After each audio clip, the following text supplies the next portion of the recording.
Hi friends, welcome to biology for DSC. నేను మీ Harileela. Friends, ఈ వీడియోలో మనం మానవ సంక్షేమంలో మొక్కలు సూక్ష్మజీవులు పార్ట్ 2 క్విక్ రివిజన్ చేద్దాం.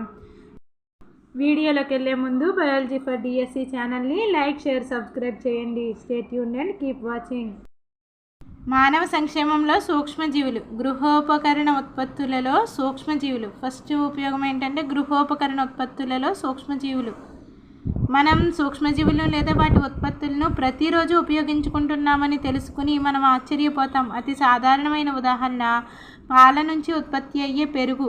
సూక్ష్మజీవులైన లాక్టోబాసిల్లస్, ఇతర లాక్టిక్ ఆమ్ల బ్యాక్టీరియా, లాక్టిక్ యాసిడ్ బ్యాక్టీరియా అనేవి పాలలో పెరిగి దానిని పెరుగుగా మారుస్తాయి.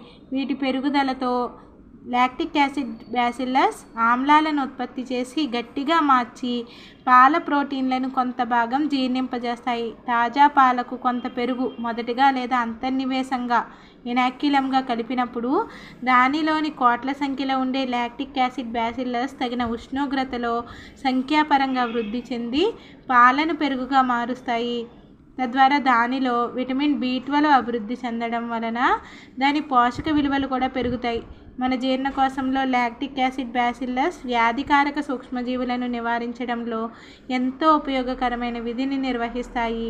స్నేహపూరితమైన ఇటువంటి బ్యాక్టీరియం వ్యాధి చికిత్సలోనూ మానవ ఆరోగ్య పరిస్థితిని మెరుగుపరచడంలోనూ ఉపయోగించడం వలన ప్రోబయోటిక్స్ అనే భావన అభివృద్ధి చెందింది.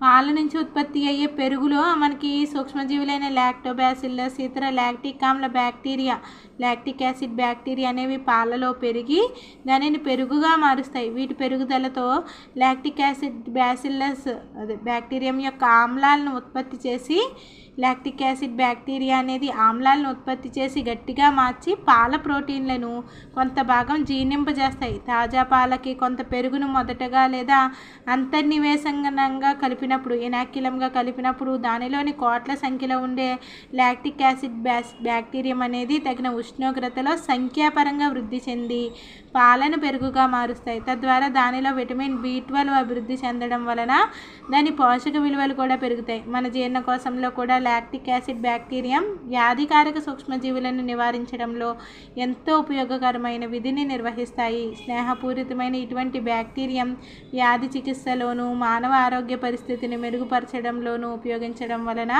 ప్రోబయోటిక్స్ అనే భావన అభివృద్ధి చెందింది. నెక్స్ట్ ఏంటి? పారిశ్రామిక ఉత్పత్తులలో సూక్ష్మజీవులు. పరిశ్రమలలో కూడా సూక్ష్మజీవులను ఉపయోగించి మానవులకు ఉపయోగపడే అనేక విలువగల ఉత్పత్తులను తయారు చేస్తారు. పరిశ్రమలలో కూడా సూక్ష్మజీవులను ఉపయోగించి మానవులకు ఉపయోగపడే అనేక విలువగల ఉత్పత్తులను తయారు చేస్తారు. పానీయాలు, యాంటీబయోటిక్లకు లాంటివి కొన్ని ఉదాహరణలు. పారిశ్రామికంగా ఉత్పత్తి చేసే ఏంటివి? పానీయాలు, యాంటీబయోటిక్లకు కొన్ని ఉదాహరణలు. పరిశ్రమలకు ఉపయోగపడేలాగా సూక్ష్మజీవులను ఫెర్మెంటర్స్ అనే చాలా పెద్ద పాత్రలలో ఎక్కువ సంఖ్యలో పెరిగేలా ఉత్పత్తికి వీలుగా తయారు చేస్తారు. ఇక్కడ ఏంటి?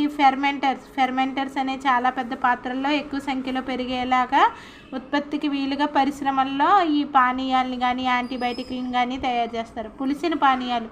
ప్రాచీన కాలం నుంచి సూక్ష్మజీవులను ముఖ్యంగా ఈస్ట్ను ఉపయోగించి వైన్, బీర్, విస్కీ, బ్రాందీ లేదా రమ్ము వంటి పానీయాలను ఉత్పత్తి చేస్తున్నారు. ప్రాచీన కాలం నుంచి సూక్ష్మజీవులను ముఖ్యంగా ఈస్ట్ను ఉపయోగించి వైన్, బీర్, విస్కీ, బ్రాందీ లేదా రమ్ము వంటి పానీయాలను ఉత్పత్తి చేస్తున్నారు. రొట్టెల తయారీలో ఉపయోగించే బ్రోవర్స్ ఈస్ట్ అని పిలువబడే సాక్రోమైసిస్ సెర్వేసి అనే ఈస్ట్ను ఉపయోగించి ఉడికించిన మాల్టెడ్ సీరల్, ధాన్యపు పిండి మరియు పండ్ల రసాలను పులియబెట్టి ఎథనాల్ను ఉత్పత్తి చేస్తారు. కిణ్వనం కొరకు ఉపయోగించే ముడి పదార్థం రకాన్ని బట్టి, ప్రక్రియను బట్టి స్వేదనం వల్ల లేదా స్వేదనం లేకుండా వివిధ రకాల మద్య పానీయాలను పొందవచ్చు. బ్రోవర్స్ ఈస్ట్ అని పిలువబడే సాక్రోమైసిస్ సెర్వేసి అనే ఈస్ట్ను ఉపయోగించి ఉడికించిన మాల్టెడ్ సీరల్, ధాన్యపు పిండి మరియు పండ్ల రసాలని పులియబెట్టి ఇథనాల్ను ఉత్పత్తి చేస్తారు. కిణ్వనం కొరకు ఉపయోగించే ముడి పదార్థం రకాన్ని బట్టి, ప్రక్రియని బట్టి స్వేదనం వల్ల లేదా స్వేదనం లేకుండా వివిధ రకాల మద్య పానీయాలు పొందవచ్చు. సూప్, బ్రాత్ లాంటి పదార్థ కిణ్వనం వల్ల వైన్, బీర్ లాంటివి స్వేదనం లేకుండా ఉత్పత్తి చేయడం. విస్కీ, బ్రాందీ, రమ్ లాంటివి స్వేదనం ద్వారా ఉత్పత్తి చేయడం జరుగుతుంది.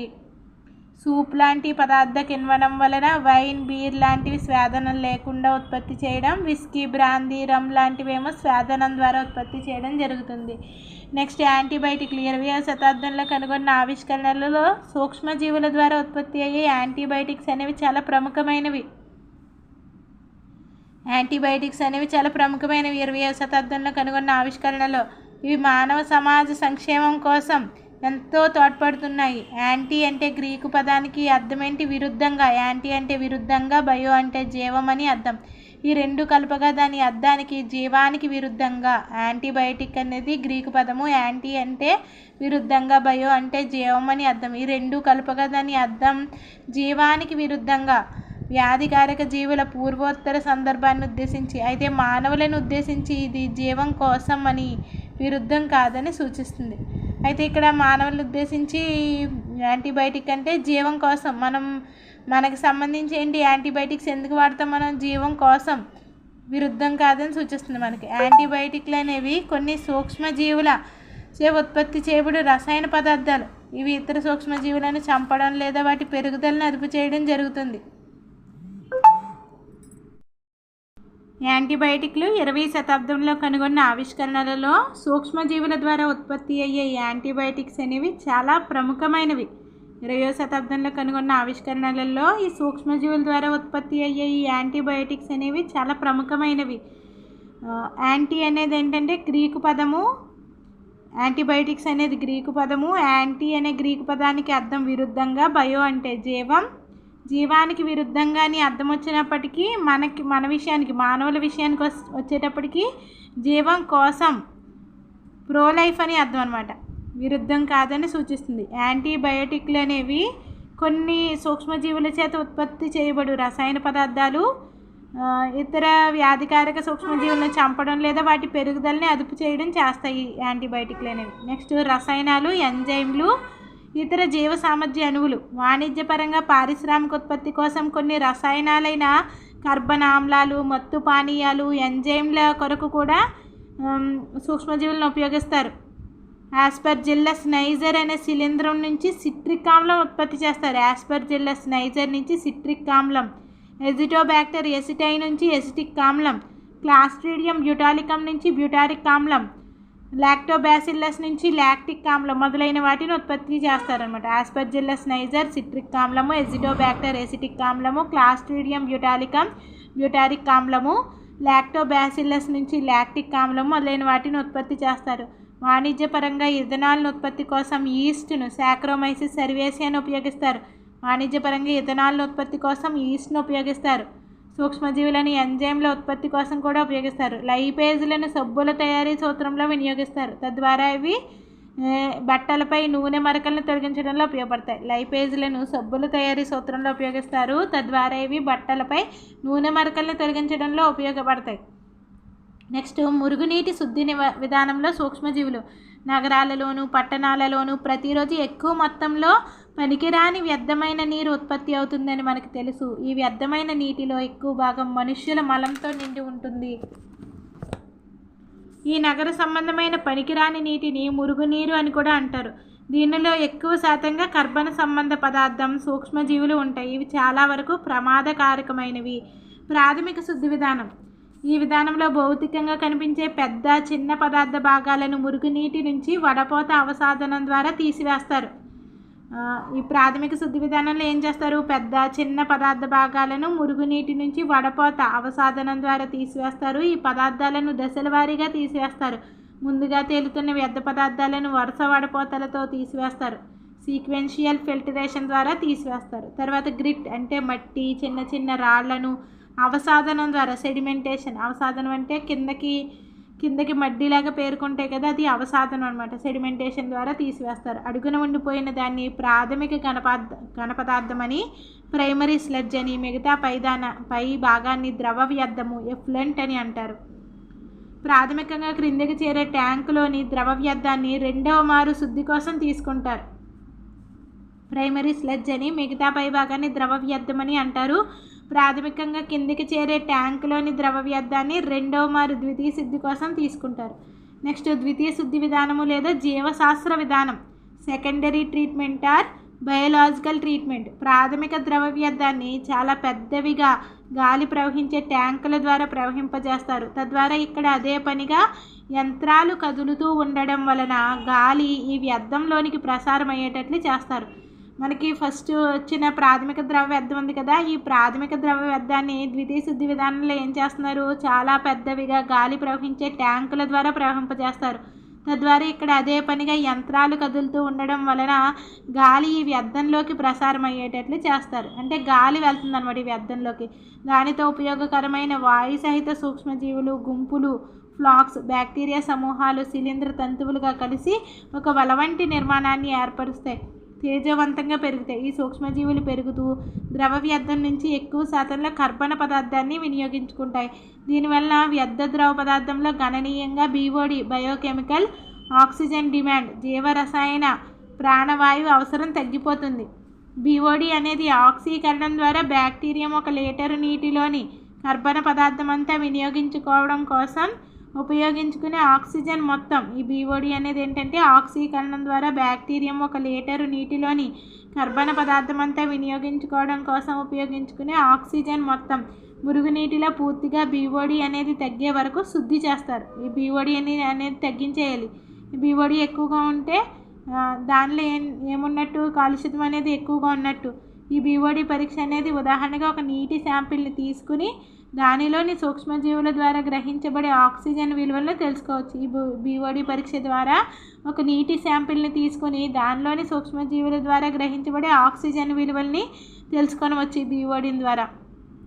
అంటే మరొక విధంగా బీఓడి అనేది నీటిలో ఉన్న కర్బన పదార్థాన్ని తెలుసుకునే పరిమాణం.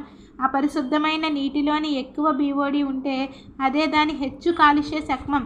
ఒకసారి మురుగునీరు లేదా అపరిశుద్ధమైన నీటిలోని బీఓడిని గణనీయంగా తగ్గించిన తర్వాత వ్యర్థ ద్రవ పదార్థాన్ని బ్యాక్టీరియంలు గుంపులుగా ఉండే ట్యాంక్లోనికి పంపించినప్పుడు అక్కడ అవి ముద్దగా అడుగుకు చేరతాయి. ఈ ముద్దగా ఉండే భాగాన్ని చురుకైన ఘనపదార్థం యాక్టివేటెడ్ స్లడ్జ్ అని అంటారు. నీటిలోని బీఓడిని గణనీయంగా తగ్గించిన తర్వాత వ్యర్థ ద్రవ పదార్థాన్ని బ్యాక్టీరియంలు గుంపులుగా ఉండే ట్యాంకుల్లోకి పంపించినప్పుడు అక్కడ అవి ముద్దగా అడుగుకు చేరతాయి. ఈ ముద్దగా ఉండే భాగాన్ని ఏమంటామంటే చురుకైన ఘన పదార్థము యాక్టివేటెడ్ స్లడ్జ్ అని అంటాం. ఈ చురుకైన మట్టి పదార్థంలోని కొంత భాగాన్ని తిరిగి జలయంత్రం ద్వారా వాయుపూరిత ట్యాంకులోనికి అంతర్నివేశనంగా పనిచేయడానికి ఉపయోగిస్తారు. ఈ యాక్టివేటెడ్ స్లడ్జ్ ఉంది కదా, చురుకైన ఘన పదార్థం, ఈ చురుకైన మట్టి పదార్థంలో మళ్ళీ కొంత భాగాన్ని తీసుకుని జలయంత్రం ద్వారా వాయుపూరిత ట్యాంకులోకి అంతర్నివేశంగా పనిచేయడానికి ఉపయోగిస్తారు. అంటే అక్కడ అవి ఇక్కడ బ్యాక్టీరియంలు అనేవి వృద్ధి చెందాలి కాబట్టి అక్కడ ఇనాక్యులంగా అంటే కొంచెం ఇనాక్యులంగా తీసుకుంటం వల్ల అక్కడే బ్యాక్టీరియంలు అనేవి వృద్ధి చెందుతాయి కాబట్టి కొంచెం అంతర్నివేశనంగా పనిచేయడానికి ఉపయోగిస్తారు. మిగిలిన స్థూల భాగాన్ని జలయంత్రాల సహాయంతో పెద్దవిగా ఉండే అవాయు సహిత ఘన పదార్థ జీవ సహకారులను ఇక్కడ మిగిలిన స్థూల భాగాన్ని అంటే కొంచెమేమో ఇనాక్యులంగా ఇక్కడ జలయంత్రాల్లో ప్రవేశపెట్టారు. మిగిలిన స్థూల భాగాన్ని జలయంత్రాల సహాయంతో పెద్దవిగా ఉండే అవాయు సహిత ఘన పదార్థ జీర్ణ సహకారులను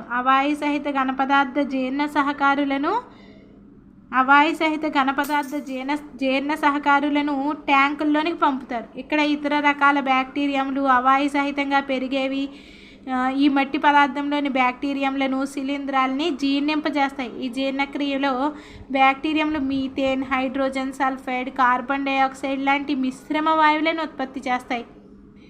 కొంతేమో ఇనాక్యులంగా వాడాం. మిగిలిన భాగాన్ని ఏం చేసామంటే జలయంత్రాల సహాయంతో పెద్దవిగా ఉండే అవాయు సహిత ఘనపదార్థ సహకారులని ట్యాంకుల్లోనికి పంపుతారనమాట. ఇక్కడ ఇతర రకాల బ్యాక్టీరియంలు అవాయు సహితంగా పెరిగేవి మట్టి పదార్థంలోని బ్యాక్టీరియంలను శిలీంధ్రాలని జీర్ణింపజేస్తాయి. ఈ జీర్ణక్రియలలో బ్యాక్టీరియంలు methane, hydrogen sulphide, carbon dioxide లాంటి మిశ్రమ వాయువులను ఉత్పత్తి చేస్తాయి. ఈ వాయువులు బయోగ్యాస్గా ఏర్పడి మండే గుణం కలిగి ఉండడం వలన శక్తిగా వినియోగించుటకు ఉపయోగపడతాయి. వాతావరణంలోకి అనుకోకుండా విడుదలయ్యే నూనె లేదా రసాయన రసాయనాలు వంటి పారే పదార్థాలు, అలాగే భూమిని కలుషితం చేసే విషపూరితమైన వ్యర్థాలను తొలగించడంలో కూడా ఈ సూక్ష్మజీవులను ఉపయోగిస్తారు. ఈ ప్రక్రియను బయోరెమిడియేషన్ అంటారు. పర్యావరణం లేదా వాతావరణంలోకి అనుకోకుండా విడుదలయ్యే నూనె లేదా రసాయనాల వంటి పారే పదార్థాలు, అలాగే భూమిని కలుషితం చేసే విషపూరితమైన వ్యర్థాలను తొలగించడంలో సూక్ష్మజీవులను ఉపయోగిస్తారు. ఇట్లా సూక్ష్మజీవులను ఉపయోగించే పద్ధతిని ఏమంటున్నామంటే ప్రక్రియని బయోరెమిడియేషన్ అంటున్నాం. నెక్స్ట్ బయోగ్యాస్ ఉత్పత్తిలో సూక్ష్మజీవులు. బయోగ్యాస్ అనేది మిశ్రమ వాయువులతో కూడి మీథేన్ ఎక్కువగా ఉంటుంది. బయోగ్యాస్లో సూక్ష్మజీవుల చర్యల ద్వారా ఉత్పత్తి అయ్యి ఇంధనంగా ఉపయోగపడుతుంది. సూక్ష్మజీవుల పెరుగుదల, జీవక్రియలలో అంత్యోత్పన్నాలుగా ఉత్పత్తి అయ్యే వివిధ వాయువుల గురించి మనకి ఇదివరకే తెలుసు. ఈ విడుదలయ్యే వాయువు రకం సూక్ష్మజీవులపైన, అవి ఉపయోగించుకునే కర్బన అధస్థ పదార్థాలపైన ఆధారపడి ఉంటుంది. ఇంతకుముందు ఉదాహరించిన తడిపిన పిండి ముద్ద, జున్ను తయారీ, మత్తు పానీయాల ఉత్పత్తికి సంబంధించిన కిణ్వన క్రియలో ఉత్పత్తి అయ్యే ప్రధానమైన వాయువు కార్బన్ డయాక్సైడ్ CO2. అయినప్పటికీ కొన్ని అవాయు బ్యాక్టీరియా సెల్యులోజ్ పదార్థంపై పెరిగేవి ఎక్కువ శాతం మీథేన్ వాయువును, కార్బన్ డయాక్సైడ్, H2లతో సహా ఉత్పత్తి చేస్తాయి. ఈ మొత్తం బ్యాక్టీరియంలను కలిపి మెథనోజెన్లు అంటారు. అటువంటి ఒక సామాన్యమైన బ్యాక్టీరియం మెథనోబాక్టీరియం. ఇక్కడ మనకేంటి, ఇక్కడ కొన్ని అవాయు బ్యాక్టీరియా సెల్యులోజ్ పదార్థంపై పెరిగేవి ఎక్కువ శాతం మీథేన్ వాయువుని, కార్బన్ డయాక్సైడ్ని, H2లతో కలిసి సహా ఉత్పత్తి చేస్తున్నాయి. ఈ మొత్తం బ్యాక్టీరియాలన్నింటినీ కలిపి మెథనోజెన్లు అంటారు అన్నమాట. ఈ రకమైన బ్యాక్టీరియాలన్నింటినీ కలిపి మెథనోజెన్లని అంటారు.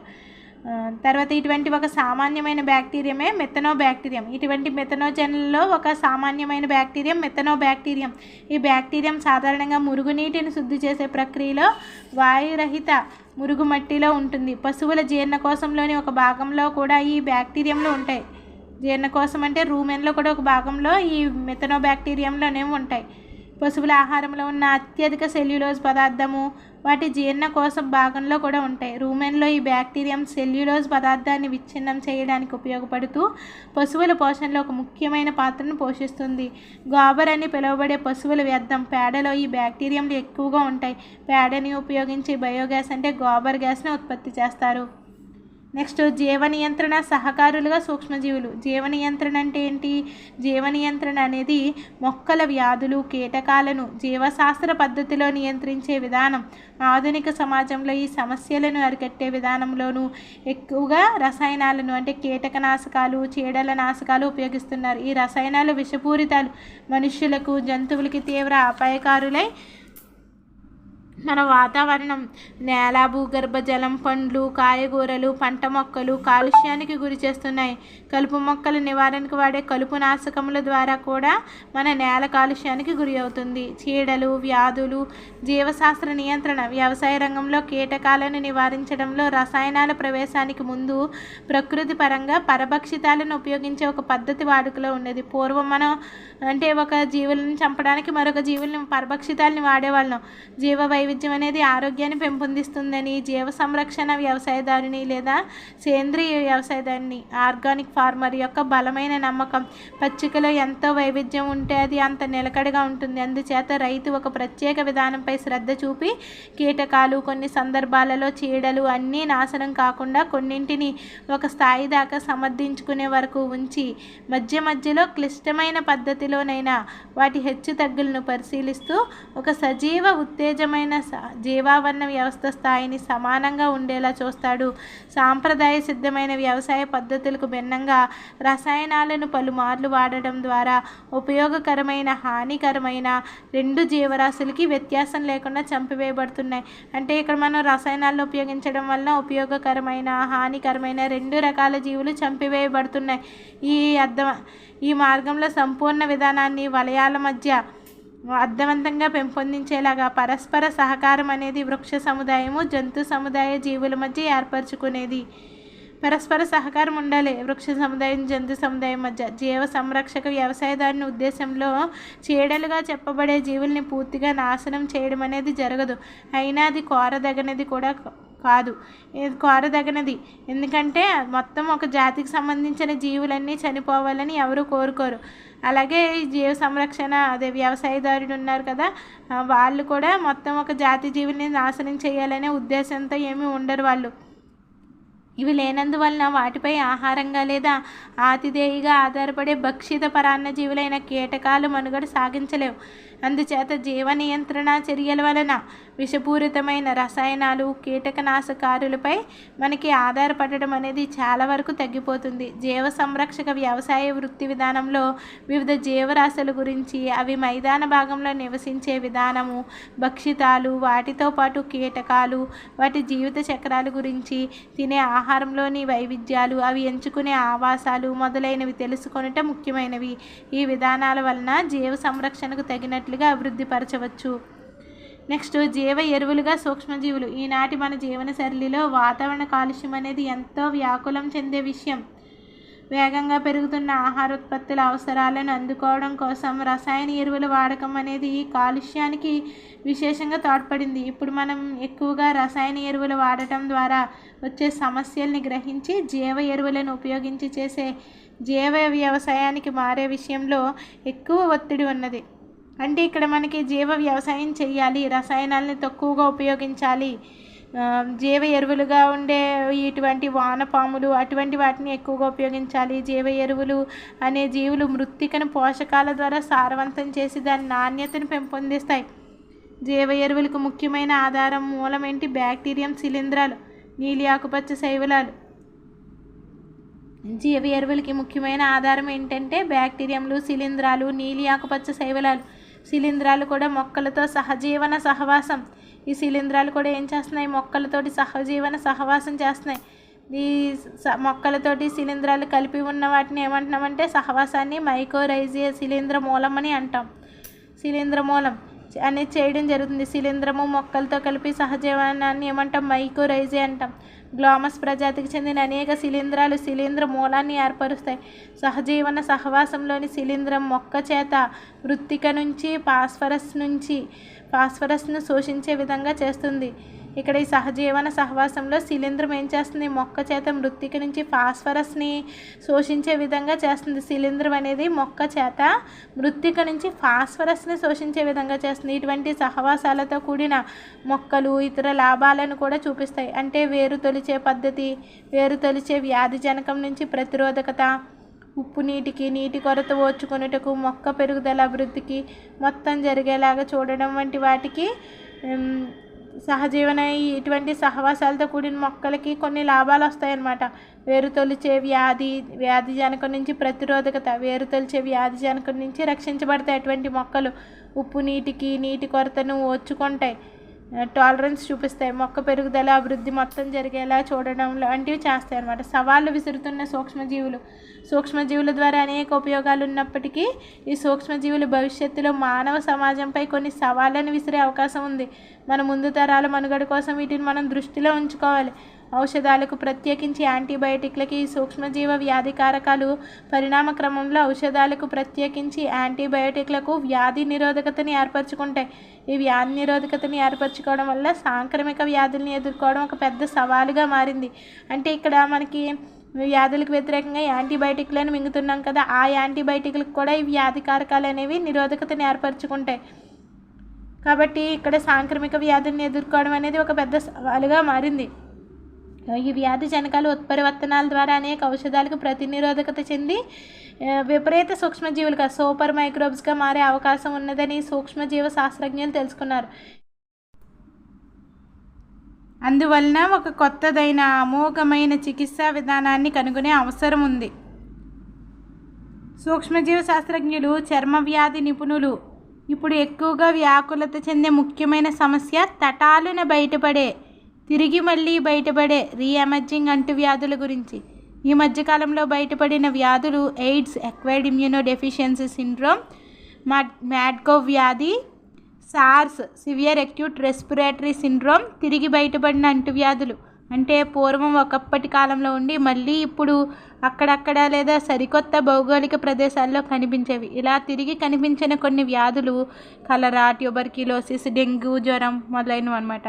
సమాజానికి ఒక పెద్ద భయానక సమస్య బయోటెర్రరిజం. బయోటెర్రరిజంలో భయానికి గురి చేసేలాగా జీవశాస్త్ర సహకారులను వినియోగిస్తూ భయం లేదా నిజమైన వ్యాధుల్ని కలగజేసేలా చేస్తూ తద్వారా ఎక్కువ జనాభా చనిపోయేలా చేస్తారు. జీనోమిక్స్, బయో ఇన్ఫర్మాటిక్స్లోని అభివృద్ధి ఈ జీవ భయానిక సహకారులను తొందరగా గుర్తించే విధానాలతో కొత్త టీకాలను, శస్త్రచికిత్సా విధానాలను అభివృద్ధి పరచుటకు వీలుగా ఒక మార్గాన్ని ఏర్పరచవచ్చు. ఈ బయోటెర్రరిజం అనేది భయానికి గురి చేసేలాగా జీవశాస్త్ర సహకారులను వినియోగిస్తూ భయం లేదా నిజమైన వ్యాధుల్ని కలుగజేసేలా చేస్తూ తద్వారా ఎక్కువ జనాభా చనిపోయేలా చేస్తారు. బయోటెర్రరిజంలో జీనోమిక్స్, బయో ఇన్ఫర్మాటిక్స్లోని అభివృద్ధి ఈ జీవ భయానిక సహకారులను తొందరగా గుర్తించే విధానాలతో కొత్త టీకాలను, శస్త్రచికిత్సా విధానాలను అభివృద్ధి పరచుటకు వీలుగా ఒక మార్గాన్ని ఏర్పరచవచ్చు.